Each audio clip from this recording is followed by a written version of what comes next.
Chilly Tuesday, the 12th day of the month of May. A lot going on today. A busy day. You had a lot of testifying all over the place today. You had stuff before the Supreme Court. You had Fauci and all the doctors in front of the Senate. You had this stuff here and that there, and everything. There's a lot of stuff going on today. Nothing changed, and nothing got earth-shatteringly better. That's for sure. I mean, it's all about the same as it was. I don't see anything getting any better or anything more promising. A lot of nonsense, a lot of political nonsense going back and forth. We're still in the same shape. Fauci basically, consequences could be serious if states move too quickly.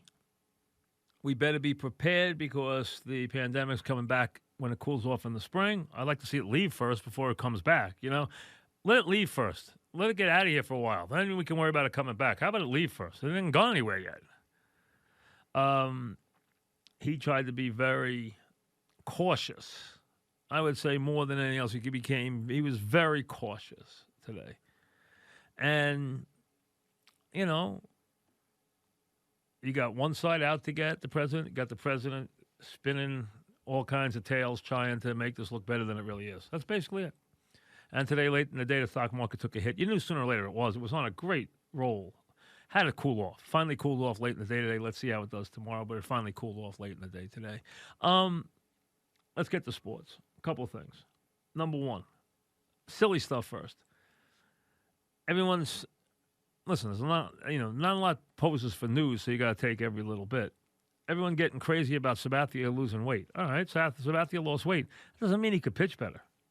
First of all, a lot of times when guys who are stocky as pitchers lose weight, a lot of times they don't pitch that well. I can give you a whole bunch of them, including Mickey Lolich. I can go down the list. Many guys pitch better when they're a little, if they're used to being heavier, they pitch better when they're heavier than they are when they're not. Plus, do you think because he lost weight at this age, it somehow breathed life into a left arm that was done? It didn't. So does it make him a pitching prospect? No, it doesn't. Sorry. I don't care what his weight is right now. It doesn't make him any better pitcher. His arm is old. He's got a tired arm. He's pitched 1 million innings. He's done. So the fact that he lost a little weight is not going to make him a better pitcher. So that's just, should teams call him now? Yeah, call him. Have a lot of fun. Yeah, good luck. Owners and players. The early returns, not great. Now, you hoped that their better angels was going to take shape. But already you're getting into initial, you got the agents starting. Boris, make sure we can't sign this. Clark, well, if they shape it, and they're throwing around the word that it is kind of cloaked in a salary cap. We know that's a non-starter. The owners have to do better than to present it in a way where it's deemed as a salary cap, because the Players Association is never accepting a salary cap. They are not accepting anything that would be proposed as a hard cap. That's not happening. The bottom line is give a little, get a little. Go along, get along. I mean, this is a time where you don't do this, and I'm telling you. And they've heard this from a bunch of places, and it doesn't take a rocket scientist to come up with it. And that is, this public is going to have no appetite for this. They're not going to have an appetite for billionaires and millionaires squabbling at a time when 30% of the workforce is out of work. It is not going to happen. They're going to basically tell you to drop dead. And then, you know what? You can all take your sport and get lost. Go destroy it on your own. You don't mess with your customers. That's the one thing you do in any business. You don't mess with your customers. And it looks like they want to. Now, again, it's all how it's framed. This is not about dollars and cents. They both understand that you can't get what you want here. They all want their money. They all can't get their money here. Nobody's going to get rich on the backs of the other side here. It's not going to happen. And I understand they've been spoiling for a fight for years. I understand that. But this is not the time nor the place. And if this blows up, I mean, it blows up, not in a silly way as to whether it's wrapped in a certain language or not, okay? That's just little stuff that can be eradicated. But if this becomes a big issue and the players shut down, you know what? They both will rue the day that they did. And rightly so.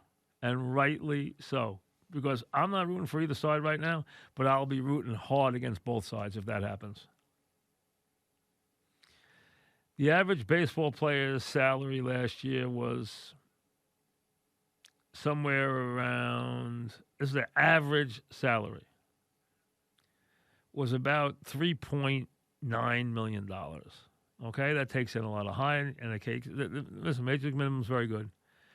But remember, these are special players. They deserve to get paid. And they do get paid well. But you cannot expect these guys to risk themselves, to risk an illness, and to not be compensated. They have to be compensated. But you have to also understand that you cannot expect the other side, you cannot expect the owners to foot the bill here and lose a bunch of money to the players just to make sure the players get all their money. And watch these owners turn around with a payroll of 130 or 40 million, and a guy who's got a payroll like that turn around and lose $300,000 every 2 weeks. Not going to happen. But if you come up with a reasonable dollar and a reasonable plan, and you kick in some of the postseason money, and you kick in some of the gambling money into the players in some fair fashion,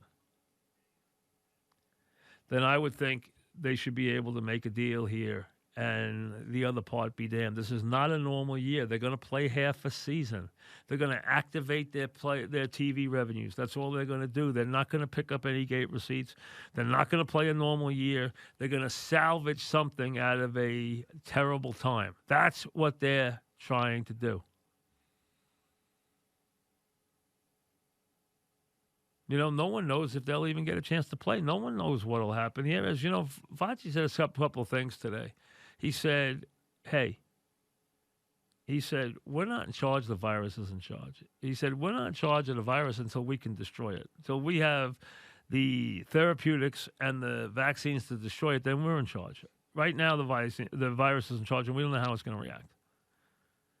So we can act like we do, but we don't.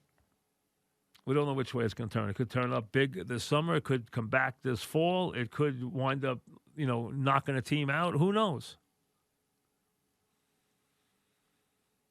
Are players skittish? Yeah, I'm sure they are. Has anybody in any state given anybody reason for confidence in terms of leadership or in terms of medical proficiency? No, they have not. We've got a country that has, going on 2 million cases.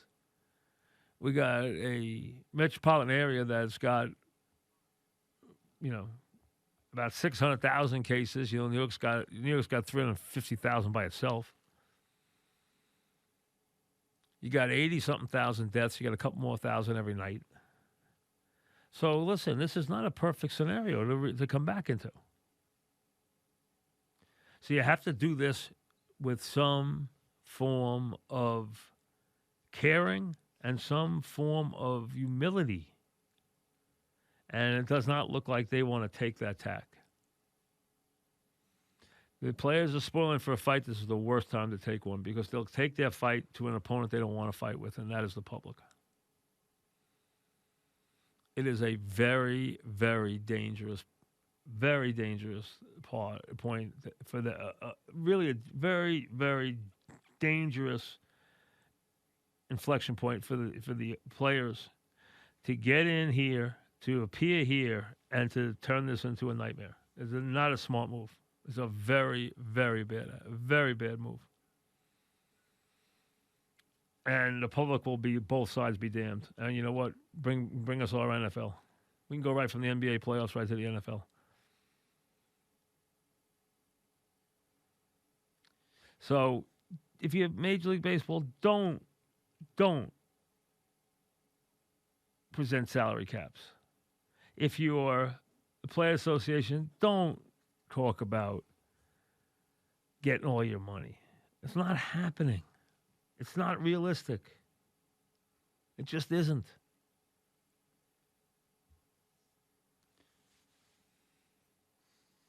You know, I saw this list they put out where they listed the 74. They listed the players 74 down to 11. And they didn't list the top 10 players, but by process of elimination, you can see that Oscar was 11 and Olajuwon was 12. So the players it left in no particular order are Jordan and Russell and Wilt and Kareem and LeBron and Bird and Magic and Duncan, Kobe and Shaq. That's the 10 that are in the top 10. Now, the list always is too modern, okay? They didn't put their top 10. I always put the same top 5 all the time. To me, I drew a line after the 2 intermediate players and the 3 big men. So I have Russell. Sorry, he won 11, 13 years, so he goes first. Jordan, Wilt, LeBron, and Kareem in the top 5. Oscar gets the number 6 spot. And then I have 4 spots left where I would put Bird, Magic, Duncan, and Olajuwon. I would put Shaq and Kobe right outside the top 10. I would put Duncan in the top 10. I would put Olajuwon in the top 10. I would put Shaq and Kobe right outside the top 10. I put Duncan in the 8 spot. And then I would finish it with the other guys. But I have Oscar, Bird, Magic, Duncan, Olajuwon. So they have the top 10, which they put Shaq and Kobe. They have not put the top 10 out yet, but the 10 guys that are got to be there because they haven't appeared on the list yet are Russell, Wilt, Kareem, Jordan, LeBron, Bird, Magic, Duncan, Kobe, and Shaq. Those are the 10 that have got to be in the top 10, and I don't think they all belong there. They put Oscar at 11. I would put Oscar in the top 10. They put Olajuwon 12. I would put Olajuwon in the top 10. They put Curry 13, which is way too high. Way too high. Durant 14. He's getting higher. I don't think that's obscene. And then I have guys I put arrows higher or lower. They put Irving 15th. I would put an arrow down. They put West 16. I would put an arrow up. They put Karl Malone 17. I'm okay. They put Moses Malone 18. I would put an arrow up. They put Nowitzki 19. I'm okay.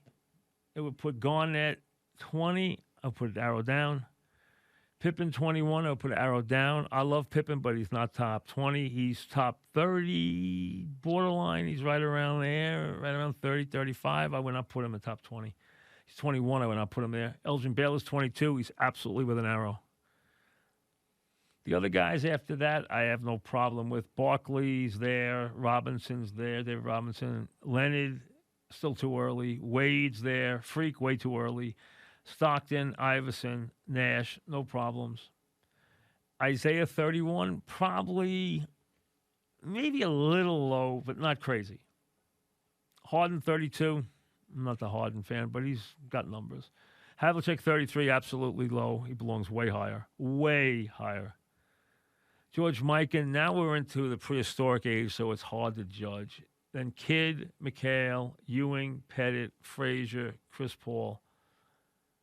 Cousy, the bygone era, Westbrook, Barry 43, absolute arrow. Barry is a top 20 player. I know people don't like him. He's a top 20 player of all time. They have him 43. They're way offline. He is a top 20 player. Elvin Hayes, they have AD there, Dominique, Ice, Bill Walton. Now, Walton probably doesn't belong on the list, but if you want to go on promise, he'd be in the top 10. at his complete best, which he was for only a fleeting moment in the NBA. And if you take his college, he's one of the greatest players of all time. He would be in the top 10 of all time, but he did not have an NBA career like that. Even putting him in the 40s is an homage to how great he really was despite the injuries. Reggie, 49, Unseld, 50.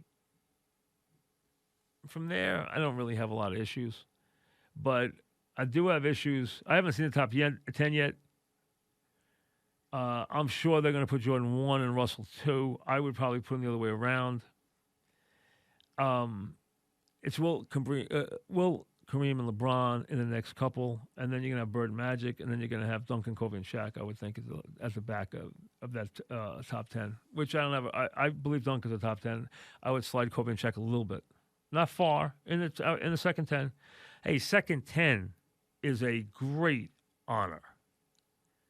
I mean, if you're in the top 20 players, first of all, if you're in the top 50 players of all time, that is an incredible honor. It's like trying to get down to 30 baseball players. You know how hard it is to get to 30 baseball players? And when you think about it, trying to get to 30, you have we did this once, right? You get your automatics. Your automatics take up a lot of lists. They really do. I mean, you have guys there that are automatics, and out of those 30, you have 4 Yankees to begin with. 3, 4, 5, and 7 are in the top 30. But it's very hard. It's very hard to get down to 30. Same thing with the basketball. If you're in the top 50, it's a great honor. Now, they're going to always be a little more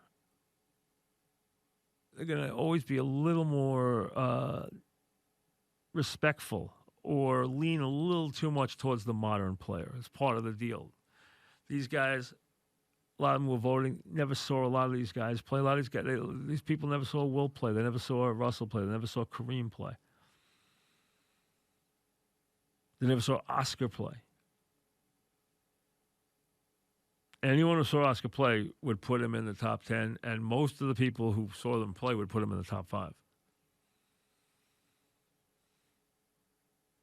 I told you, John Wooden told me he thought Oscar was the most complete player he ever saw in his life. That's from John Wooden.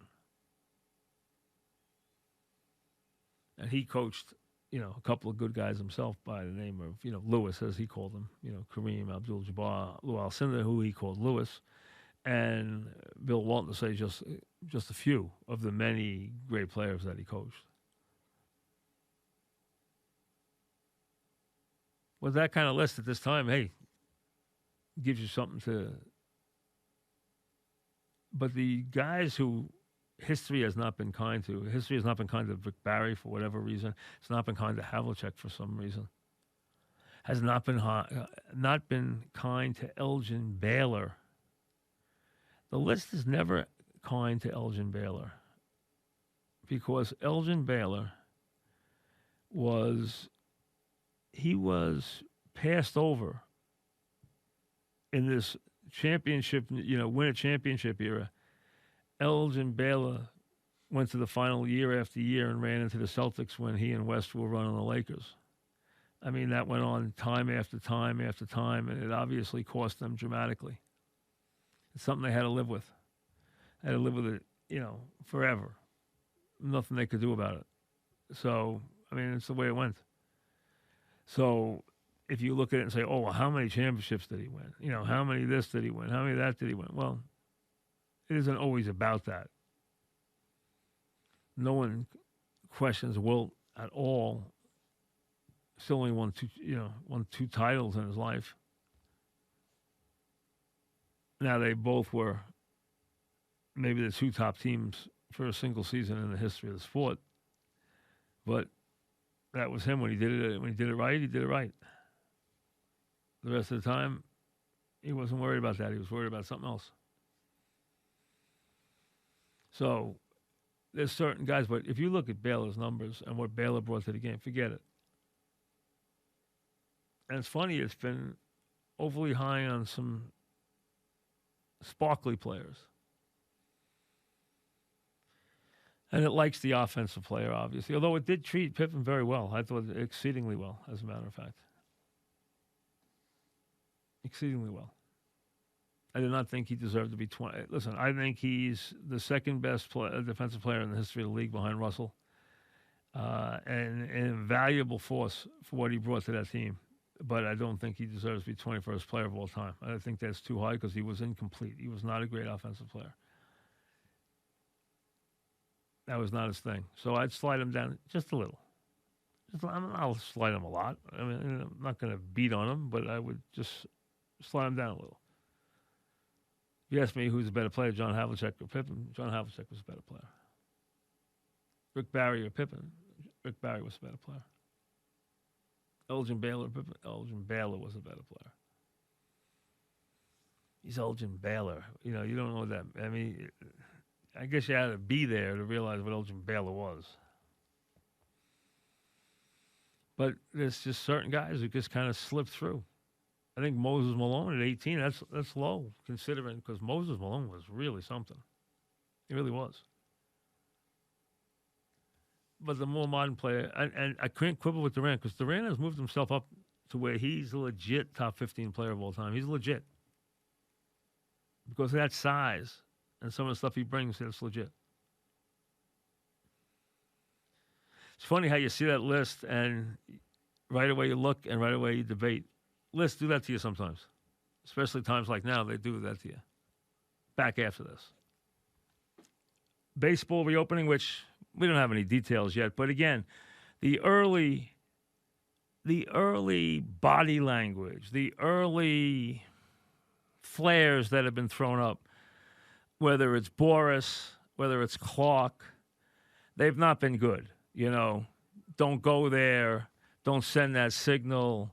You know better than to fool anything with address anything in a salary cap, et cetera, et cetera. So, there's a way if you want to get a deal, there's a way to present something where you know what the hot buttons are for the other side. You know what is going to bother the other side.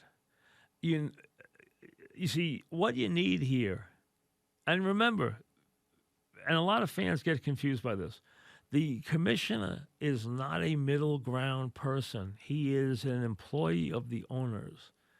His job is to oppose the union, to hurt the union in any negotiation, to get the best deal, and to create revenue for the owners. People think that the commissioner's job is to be kind of this steward of the game, or this person who is there to watch over the game and to make sure he handles any problems and handles any crises and, settles disputes and all these things. Nonsense. That is the commissioner in the days of Kennesaw Mountain Landis. The bottom line is these times, once you had a players association, once Marvin Miller changed everything, once you had a powerful union on one side and ownership on the other side, in every sport, what you have is you have a commissioner whose main job is to grow the revenue of the sport. That's it. That's what he gets paid for. He's there to negotiate. Here's what his jobs are. Grow revenue. By growing revenue, protect the brand, and at the same time, be ready to always set your sport up for the next big TV negotiation. Your subheads after that, the secondary phases of your job then play into little things. There's the ceremonial stuff like throw out the first ball and be there at big games, et cetera, like that. And then settle the little things that come up, the brush fires between teams, okay? That's the small stuff. The real stuff is grow the revenue, okay? That's what it's about. Grow the revenue, protect the brand. That's the bottom line, okay? That is that is the bottom line. That's what it's about. Nothing else. Absolutely nothing else. Okay? You don't have any other job if you are those guys, if you're a commissioner, that's your job. You have nothing else in the way of a job. And that's what the job has morphed into in these years. So you are really not the guy who is going to be the peacemaker. The peacemaker now, he comes from a different place. The guy who can settle disputes, the guy who can be the consensus maker, comes at it from two different places. He's a guy, and he can be two different owners, but number one, he's an owner. And number two, he's an owner who can do two things. An owner who can get a consensus. He's a moderate owner, not a hardliner in any way, not a hardliner. He's not a crazy spender. He's also not a real hardliner where he's a tough economic guy who doesn't spend any money. He doesn't fit into that side on either case. What he is a moderate in that way who can be a consensus maker among the owners. He can bring both factions of the owners together. That guy works hand in hand with the commissioner, so the commissioner says, hey, get me a block of votes I can work with. When we need to vote owners, get me a block of votes. But the other consensus maker among the owners is the guy who can work with the Players Association. The guy who the Players Association sees as a moderate, a guy not out to beat them for every buck, not out to basically screw them. That owner who gains their trust in that regard, he's usually a guy who's known to be a player's owner. He's very nice to the players. He gives them the creature comforts usually. He has a habit of at least being fairly moderate when it comes to throwing money around. And that guy, he can get in the room with the players and work the players. He can get in the room with Tony Clark and work the union guys. That kind of guy is very important. And those kind of guys get deals. You have to have them. Wellington Mara was that kind of guy with the owners. He was a guy who could often play the middle ground, and he was good at that. He could maybe bring in some of the hardliners. Number two, when you're dealing with negotiations in the old days, Roselle, when he was looking, he always did things with Modell and Gene Klein. Those were his guys that he was able to, especially the TV end of it. That was their way. So you need a guy who's a shrewd businessman and who is able to play the consensus maker. So you know how you wrap it. You don't create animosity right off the bat.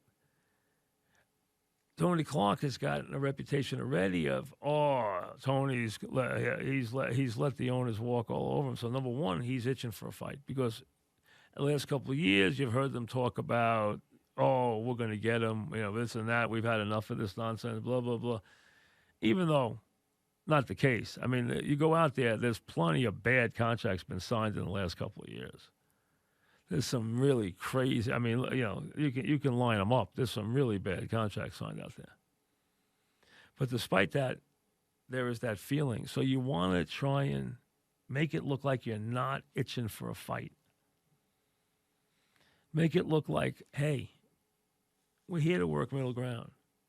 And what you have to appeal to when you're on the other side now is appeal to the fact that, hey, we both understand where the country is right now. We both understand that we can both look really bad here.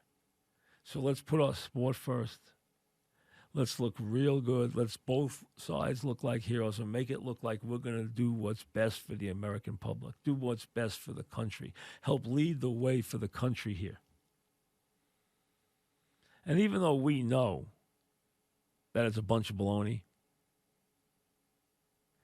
you can still let them sell it if they do it. You let them play that charade if they want to play it. because it doesn't hurt you. You want to get the game back. You want there to be some ball games. You want to be able to come home and turn the game on and have a game that night. You want to see the Yankees play this year. You want to see the Mets play this year. You want to see some baseball this year. That's your motivation. You're tired of this. You want to see some sports. And they want to, and the players want to cash some checks. Because remember, not every player is Trout and Kershaw. Not every player is making a fortune. And there are a lot of players who say, man, I might only play 5 years in the majors. Man, this is 1 year. I can't have this whole year go down the drain. What if then next year I have a bad year, I don't make the team, and next thing you know, I'm done with this already. And I never got my payday. And I never had that one big year that launched me. And, I'm shy of, in some cases, I'm shy of getting my union, getting enough vested and getting enough time in the union, which is always a big key. In every sport, there's something you're trying to do. In golf, you're trying to get your card. You're trying to stay with the big guys. You're trying to get your card. Then when you get your card, you're trying to get some exemptions into tournaments where you don't have to qualify for everything. And then after that, then you try to get to the next level, which is get yourself your private jet that you can travel around with, because that changes your life. When you can do that, then that changes your life. I can make enough money to get we can fly privately each week, and I can put my family and my, babysitter and nanny and whoever I'm traveling around with and put them in, and it does take us all week to get there, and we show up and we're rested, and that changes their life. If you're in baseball, you're trying to stay in the show, and you're trying to stay there if you're one of those guys long enough to where you qualify. In all these sports, you want to be sure you qualify for a pension, because that pension's pretty good money down the line if you're not going to be a guy who makes that kind of money. If you're going to turn around and, you can show up at 19, you're going to be a star, well, it doesn't matter. You're not worried about that stuff. Otherwise, if you're a guy just trying to hang around, just trying to make it back to the majors that next year and needs this many service days and that guy, he's thinking a lot about this year. And he's worried about how they negotiate service time this year. Remember, the stars are thinking one thing. The guy who's trying to make sure that he gets service time this year, he's thinking something else. Everybody's coming at it from a different standpoint. There's a guy who's trying to stay in the majors one more year. There's a guy who thinks this is his 1 year as a big star to make his run at a championship. There's the guy looking for that one more contract. There's the guy who's just trying to get a contract. There's a guy trying to stay in the majors. There's a guy trying to prove he belongs. There's a youngster trying to prove that this is the year he can break through. So everybody doesn't come at it from the same way. They all come at it from different vantage points in every sport. Because it isn't one size fits all. It's all different ways that you attack your relationship to the sport and your relationship to the roster. It takes all comers. And this year, and this game is going to impact every one of them. It's going to give some people a really good chance. It's going to give somebody else a real headache.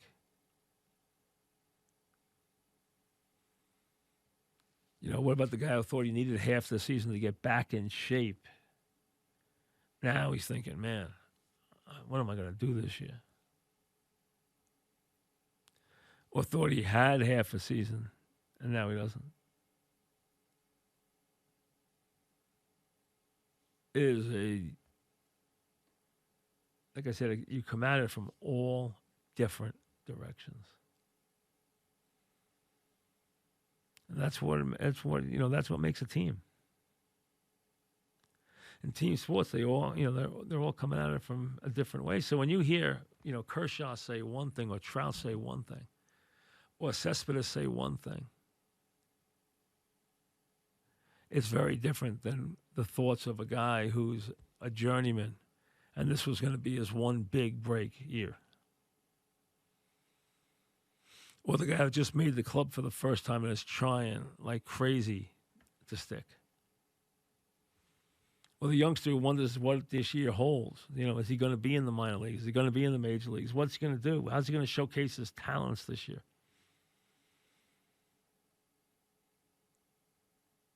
That's all the stuff you have to deal with. It's not like everybody's in the same boat. But when you think about the players and you think about owners versus players, you think of them as all being these really rich guys, and they're not all that. There are plenty of them. The average player last year made $4 million to play baseball for 7 months. $4 million.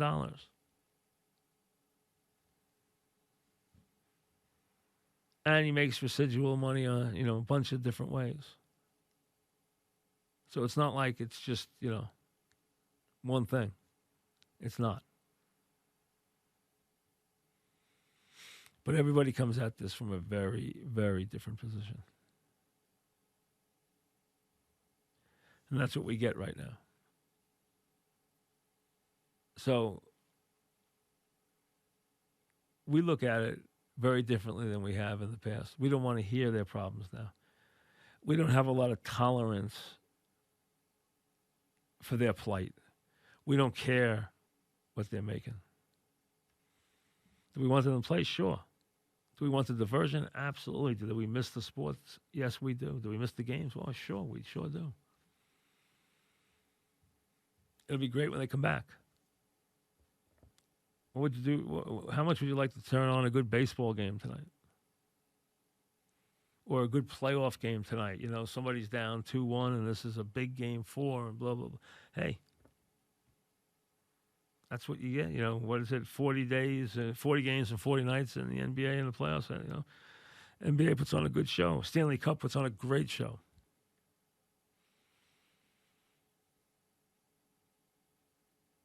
So everybody's out there now trying to calculate, A, is it safe to come back? B, is it worth coming back? C, what about travel? What about my family? What about this? What about that? What about this? What about that? There's so many things that are up in the air right now. And where you have to have at least a little bit of faith that some of this stuff's going to work out, because you can't deal with every bit of it.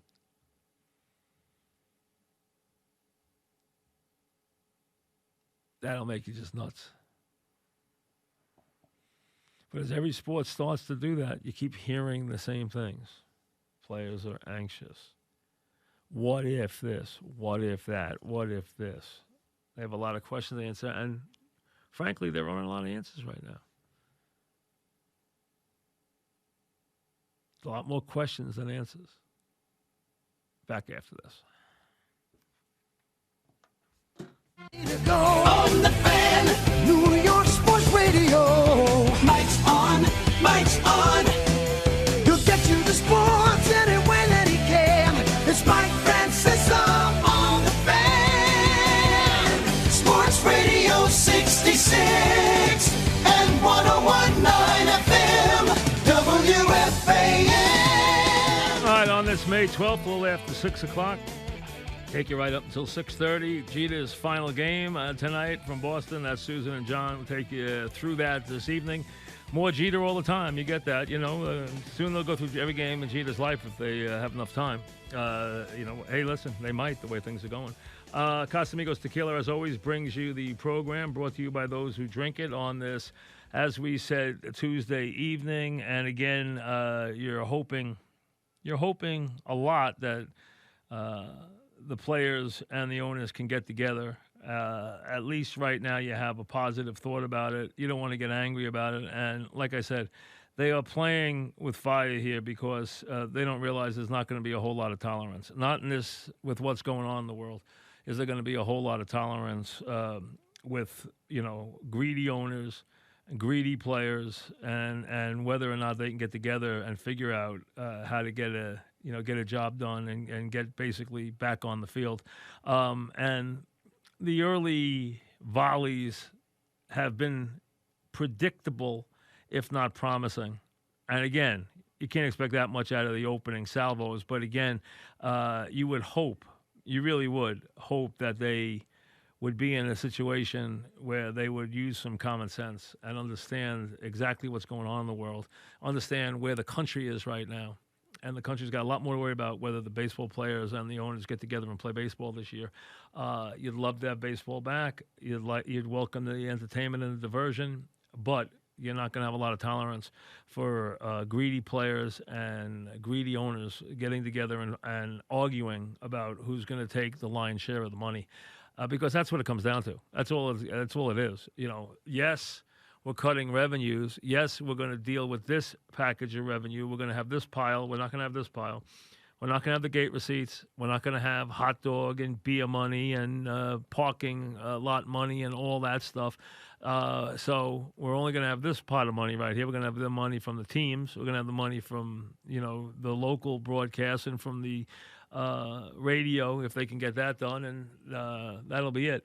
And a couple other things, some secondary and tertiary revenue streams, but for the most part, the gate receipts, which is about $4 billion a year when you count all the little, throw-ins like concessions. It's about $4 billion a year, and that money's going to be gone. So owners can talk one thing, players can talk another.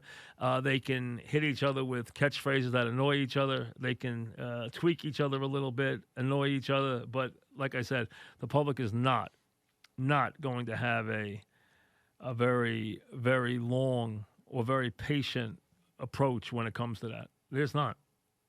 Because it's just not the time or the place. So, as an athlete, as an owner, to someone who so much has been given, I don't care who you are as an owner, either whether you were born wealthy or you've gone out and made the money yourself. Either way, good fortune has shown down on you. If that's the case, then you know what?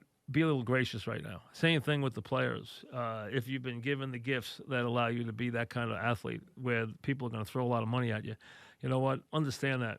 And understand that right now is not the time. Not the time or the place. It's about getting back on the field this year, even if you have to sacrifice. I know that's a tough word for players and for owners. I know sacrifice is a very tough word. Accepting less than you're used to is a very, very tough concept. But right now, it's the only concept that will work with a public that will lose patience very, very quickly. And on the other side of this, baseball, football, the winter sports, try to tiptoe back in on a very slippery slope where they're trying to reopen these cities. They're trying to reopen these metropolitan areas. They're trying to figure out what will take and won't take, what's pushing the envelope, what's not pushing the envelope. How much can you push it? How much can you allow people to congregate? How much can you step on the accelerator and not have the pandemic rear its ugly head? We don't know. We don't know. Will we have football in September? Who knows? Will we have a baseball season this year? Who knows? The guy who was the number one doctor in the country for it basically said, testified before Congress this morning from a remote area and said, hey, the virus is in charge. We're not in charge. It will make the decisions. We won't. And that's the truth. Nobody's making the decisions. Not the president, not the Congress. Nobody, not the owners, not the players, nobody's making the decisions here. The virus is still in charge. It's in charge until they have a drug that can kill it. Until then, it is still calling the shots. And you just keep your fingers crossed and hope against hope that what you're going to try works. That you bringing the players back, they come back without incident. That you bringing the players back and playing in an empty stadium allows you to get it done without players getting sick, without other people who you're going to deal with and come in close contact with every day get sick. That you at least have a climate that you can live with. Now, it sounds like this cold, chilly weather, and it's still been that. Still was that again today. It's coming to an end in the next couple of days, and we might actually go from basically the chill of a late winter to the searing heat of summer because it should be. You're going to go from 40 in the morning to 80 in the afternoon in about 2 days. That's what we're hearing on Friday. It's going to hit in the 80s. So we never saw a spring. We're going to see summer maybe in a couple of days. And you know what? I'll take that. Give up on looking for spring. We're going to be able to find it anywhere. But it sounds like summer may be right around the corner. Back after this. 6:30 this evening. And then, of course, you'll hear Jeter's last game from Boston. Susan and John will, go through all the details with you as we relive the captain's final game with the Yankees as we hopefully start to move towards some baseball. And in case you haven't paid attention, you know what the proposal is. 82 games, 14 teams make the playoffs. They add the extra wild cards. They'll play the playoffs into November. They want to be done, though, by the time what they think will be the cold weather comes. DH in both leagues. You knew that was coming. I don't think there's any. I asked this of Duquette yesterday. I don't think there is a hardliner like they used to be. They used to be NL owners who would, basically make proclamations that they would die before they would allow there to be a DH. The old hardliners, the Gussie Bushes of the world, the Ruley Carpenters of the world. I'm not sure how Adam and O'Malley was about it. I'm not sure how adamant they were about it, but there was a lot of that talk. I don't think there's anybody now who I think would be in that militant group where he's going to, go crazy, draw a line on the stand, do anything he can to make sure that the DH doesn't come to the National League. And it's been the biggest fraud in the world anyway. Even the purists who have argued it, and, there's always the NL types who are like, I can't live with baseball. That's that way. Yeah, you want to see the pitcher stroll to the plate and strike out and, and basically take the third pitch with the bases loaded. Second and third, the pitcher walks the eighth batter, and then the pitcher comes up and, takes the third pitch for a strike three smiling, and the catcher flips him the ball. So that was an automatic out, to get out of the inning. Those innings you don't get out of any American League. And I understand there's a little more strategy, and you've always got that bunt, but the bunt's not part of baseball anymore. Let's be honest. It's not. The bunt is gone. So that part of it's gone. Number two, they've used it in spring training. They've used it in games that are played between the leagues, and it's the only league that doesn't play it anyway. So to me, the die has been cast a long time ago towards that one, and this was an easier way for them to get that through. Fooling around with the idea. Now, this does surprise me that they would present anything that would look like a salary cap, because that is, that's a non-starter. No matter how you want to dress something, you don't want to dress it like it's a salary cap. Because salary cap is let's be honest, salary cap's just not happening. It's just not happening. So those salary cap's fighting words. That going in. I mean, that just can't happen. And there's no reason for it to happen. Just call it a revenue split. Dip into a couple of the pools that you don't want to dip into. Give them a little bit of the baseball gambling money from the sites. Whether it's just all sites or whether it's sites that deal with games so that you only get the money that's actually generated at stadiums, although there's not going to be any kiosks right now because you don't have any fans in the stadium. That day's coming, but it's not there yet. And come up with a generous, or if generous is the wrong word, come up with a livable, acceptable, non-confrontational plan that allows the players to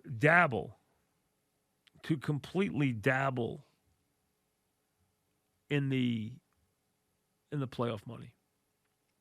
Allow them to at least wet their beaks in the playoff money. Just a little bit. So that they feel a little better about that. And you're going to create more playoffs. You're going to create more rungs of playoffs. I mean, so from that standpoint, the regular season has been cut down dramatically.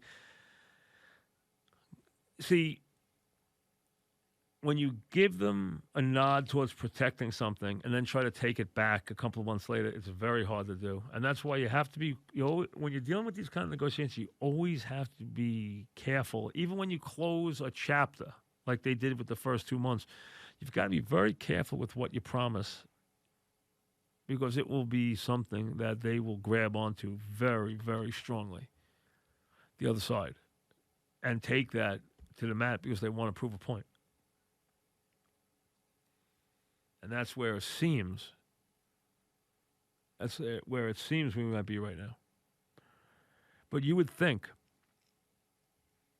Now, I have no question that the players and the owners are bright enough to realize what the climate is. The question is, do they care? They know which way the wind's blowing. The question is, do they care? They know what the public's going to feel, what the public's going to say. The question is, do they care?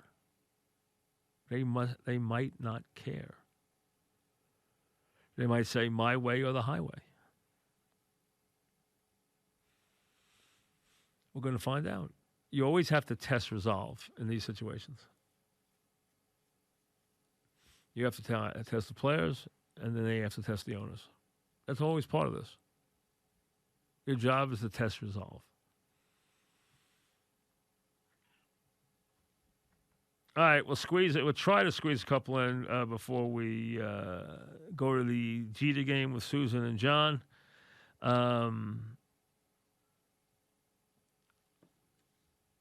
Richard in Manhattan. Go ahead, Richard. What's up? Mike, the other day you mentioned the Yankees didn't draw in the 60s. They only drew that 1 year 61. What I said was I was talking about a game where they drew 18,000 on Mother's Day Sunday. Yeah, to and your point. The Yankees, first of all, the sport was a different sport then. Nobody drew. People think back in the days of the 50s that people drew these enormous crowds. It's not true. Mike, in 64, it's not true. The Mets outdrew the Yankees. Mets outdrew the Yankees. The Mets outdrew the Yankees. Mets outdrew the Yankees every year. Can you imagine that? The Yankees hired Yogi Berra for the reason they wanted to combat Casey Stengel's popularity with the Mets. So they figured, but Casey didn't love the media. The media loved Casey. Yeah, but it wasn't even that. It was that, New York was always a national league town. George Weiss did not want the Yankee hats to be sold. He thought it. Yeah, but listen, you're going, Richard. You're going way back now. With George Weiss, you're going way back. You're going back into the 50s. But the point is that they thought, and thanks for the call, they thought that promoting players cost them money. So there was never any promotion of the players. But it was a different world in those days. Teams didn't draw. If you go back and look at what the teams, when they had 3 teams, what they drew, you would be shocked. A couple of years ago, the Yankees and the Mets drew 7 million fans. They never drew anything like that. The Yankees never drew 2 million fans until the 90s. Never. Late 80s team might have drawn 2-point-something. They never drew 3 million fans until the great teams of the 90s, and they only drew 4 million fans for 2 years. Now they can't fit 4 million anymore, but, the stadium's too small. But, because they've streamlined all the stadiums. But the only years they drew 4 million was when A-Rod came. These days, when teams would draw, the Mets drew 3 and the Yankees drew 4. The Mets drew 3-3 and the Yankees drew 4. I mean, they never drew like that in the old days. Never. When the Yankees, you go back in the attendance, the day Maris, think about it. Maris is going for his 61st home run. There's 23,000 people in the stadium. If you had done that now, you'd be scalping tickets. The game would be a complete sellout. You'd be scalping tickets. Forget it. They drew 23,000 people. Mother's Day, 67. Now, remember, Mother's Day, 67, the Yankees were not a great team.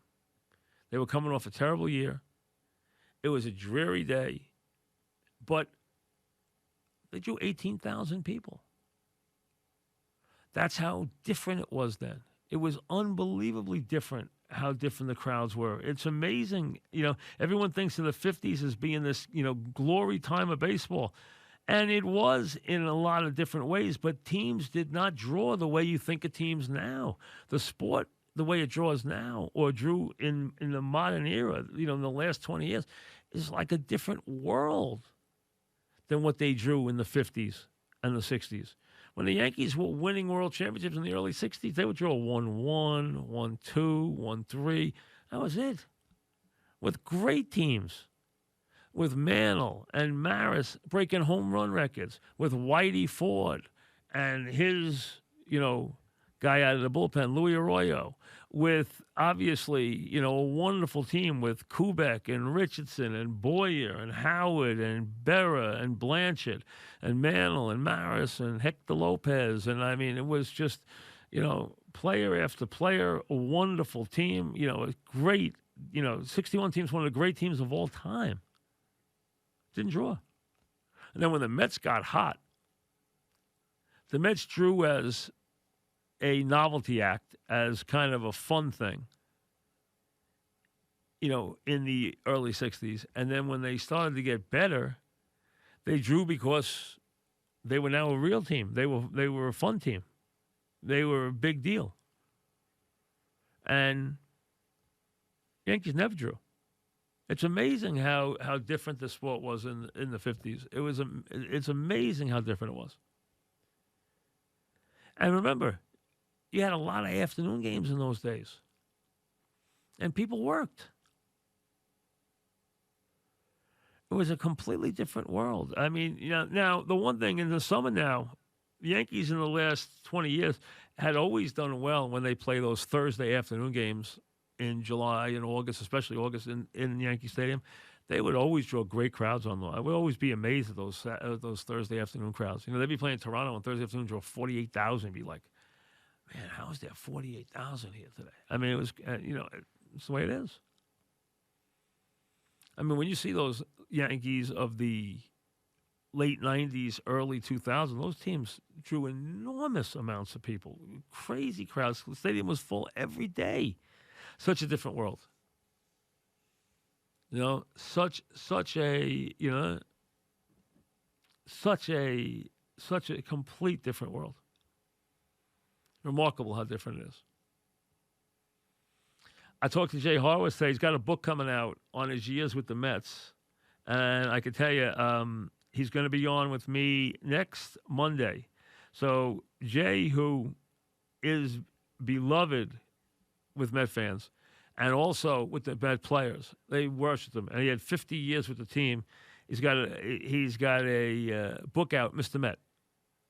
And if you're a Met fan, you want to get a copy, or you want to get that Met fan in your life a copy, because I mean, if you have a Met library, this book has to be in it, because Jay is part and parcel of. I mean, he is as much a part of the Mets as anybody over the last 50 years. He is part of the Mets. That's all there is to it. When I think Mets, I think Jay Harwood. That's it. And he was there forever, and the players loved him. And so he's got a book coming out. Comes out this week, and he will be with. I spoke to him earlier today. He will be with me next Monday, and we'll chat about. Or I haven't seen the book yet, so I don't know what stories he put in and what ones he didn't. But I'm sure he's got a quirky sense of humor to begin with, so I'm sure there's some very crazy, some really wild stories in there. So we'll have some fun with that. As he will join me early next week with that. Coming up, as we said, Susan and John have Jeter's final game tonight from Fenway Park. If you listen to the Robin Hood thing last night, they did a great job. First of all, it was well done. Billy Joel did a great job at the finish and raised over $120 million in an hour. I mean, that is unbelievable. It really is. So congratulations to them and to everybody who gave any part of it. I don't know who won that Giant thing. I don't know if they announced that today, but if you won it, congratulations. You got the Giants coming over your house for a flag football game and a bunch of other stuff. So I didn't hear who won it. Casamigos Tequila brings you the program as they do each and every day. We thank them for that. Brought to you by those who drink it. We'll see you tomorrow. Jeter's last game is next.